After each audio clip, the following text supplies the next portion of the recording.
Hello, you're listening or watching the Scottish English podcast, where we explore the history, culture and voices of Scotland, all while helping you improve your English in fun, meaningful ways. I'm Claire from Kilted English, and today's episode is all about language itself. Specifically, we're going to dive into the fascinating world of the Scots language.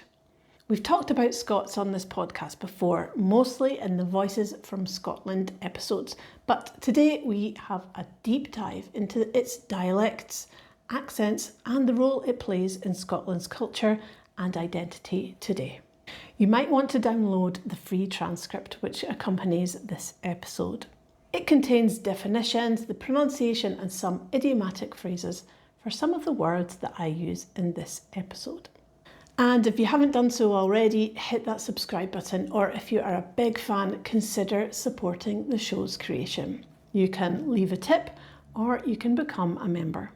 You'll get early access to audio versions of the podcast, and depending on which tier you choose, you could even get the opportunity to request your own episode topics. There's more about that in the description. So, whether you've heard a Glaswegian accent in a film, or you've come across the poetry of Robert Burns in Scots, this episode will help you understand what makes Scots truly unique.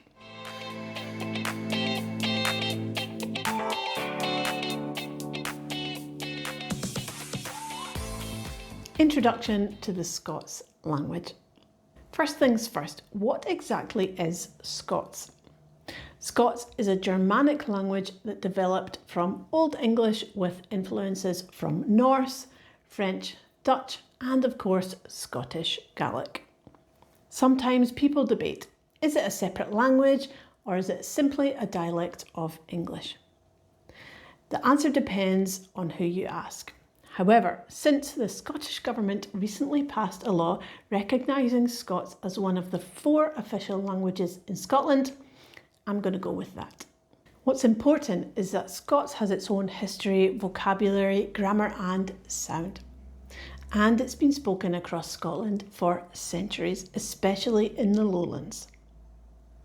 Today, millions of Scottish people speak Scots in some form, often alongside English.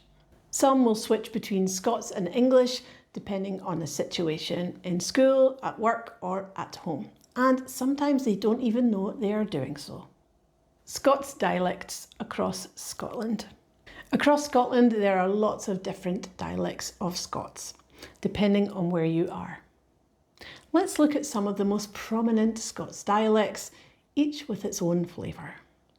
Doric, spoken mainly in the northeast of Scotland, around Aberdeenshire. Doric has a sing-song rhythm and many unique words. For example, Quine means girl and Loon means boy.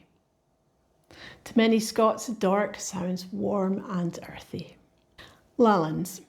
This word literally means lowlands, and it's used to describe the broad Scots spoken across the central belt of Scotland, which is the most densely populated area of the country. It's often linked with the literature of Robert Burns, who wrote much of his poetry in Lallans. Words like wee for small and bairn for child might be familiar to you. Glaswegian, the accent of Glasgow. So strictly speaking, Glaswegian is more an accent of urban Scots than a separate dialect, but it's famous for being strong, fast and sometimes challenging for listeners who aren't used to it, including myself at times. Many Glaswegians mix Scots vocabulary with English in everyday speech. Each of these dialects isn't just about words, it's about identity. The way someone speaks can connect them with community, region and history. How Scots is perceived today. Here's an interesting point.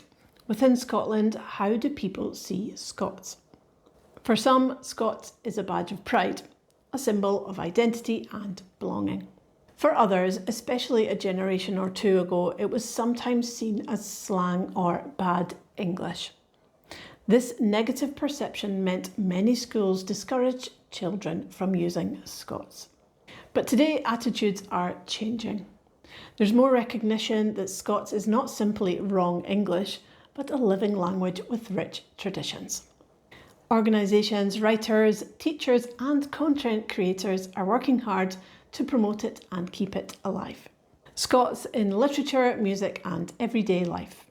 Scots has long been at the heart of Scottish creativity. In literature, the national poet Robert Burns made Scots famous worldwide with his poems and songs. In music, folk songs and ballads often use Scots words. Even modern bands sometimes weave Scots phrases into their lyrics. And in everyday life, you'll hear Scots expressions all the time. From aye for yes, or dinny worry for don't worry, or canny for can't. These everyday touches of Scots show that the language is not just something in books. It's alive in communication, humour and culture. And this is where I'd love to hear from you. Have you ever travelled to Scotland and struggled to understand the Glaswegian taxi driver or a sales assistant in Aberdeen? Or maybe you've learned a favourite Scots word or phrase. Perhaps you've got Scottish heritage and grew up hearing your grandparents use Scots expressions. Share your stories with us and I might feature some of them in future episodes. It's always exciting to hear how people experience the sound of Scotland. The future of Scots. Like many regional languages around the world, Scots faces challenges.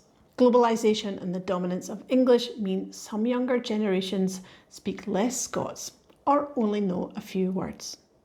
But there's also hope. Schools are teaching more about Scots in classrooms. Social media is full of Scots words used proudly, and writers and musicians keep bringing the language to life. The future of Scots depends on people continuing to speak it, write it and celebrate it as an essential part of Scottish culture. So today we've travelled through the sounds and stories of the Scots language, from Doric in the northeast to Glaswegian in the west, to the words of Burns that still echo around the world. Scots is more than a way of speaking, it's an expression of identity, history and pride. Thank you as always for watching or listening to the Scottish English podcast. Don't forget to subscribe, and if you've got a favourite Scots word, please send it in. I'd love to share it with the world. See you next time on the Scottish English podcast.